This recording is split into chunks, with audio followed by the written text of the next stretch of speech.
عام طور پہ ہوتا کیا ہے، نیکیاں کرنا آج کے دور میں سمجھتا ہوں کہ مشکل نہیں ہے، نیکی کرنا مشکل نہیں ہے، نیکی تو انسان کر ہی لیتا ہے، نہیں تو زیادہ کم سے کم دیکھ کر کے، نیکی کرنا مشکل نہیں ہے، نیکیوں کو بچا لے جانا مشکل ہے۔ بھائی نماز تو ہر کوئی پڑھ لیتا ہے، لیکن باہر مسجد سے نکل کر کے اس نماز کا لحاظ کر لے جانا بہت مشکل ہے، کہ ادھر نماز پڑھا، باہر کسی سے جھگڑا ہو گیا، 10 گالی دی، ختم ہے کہ نہیں ہے؟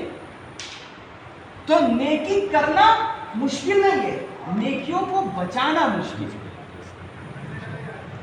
وہ انسان سب سے بڑا خوش نصیب ہوتا ہے کہ جو نیکیاں کر کے ان نیکیوں کو بچا لے، اور قیامت کے دن وہ ساری نیکیاں اپنی سیو کر کے اللہ کی بارگاہ میں پہنچ جائے، اور اس کی وجہ سے اس کو جنت ملے۔ کوشش کرنی چاہیے میرے بھائی ہمیں آپ کو کہ اگر کبھی ایک آدھ نیکی کی توفیق اللہ دے دے اس پرفتن دور میں، تو یہ بہت بڑی سعادت ہے اس کی، اور کوئی نیک کام ہو جائے تو خدا را اس کو برباد نہ کرے۔ کبھی ہم کسی کی مدد کر دیتے تو 10 لوگوں کو جا کے بتاتے ہیں کہ ہم نے آج اس کو تو یہ کیا، وہ کیا، اس کو ویسے چائے پلا دیا، اس کو میں اب وہ گئی ختم۔ نیکی کس لیے کی تھی؟ اللہ کے لیے نا، اللہ کو راضی کرنے کے۔ تم نے 10 لوگوں کو بتا کے واہ واہی لے لی، تعریف لے لی، ختم، سب ملیا میٹ ہو گیا۔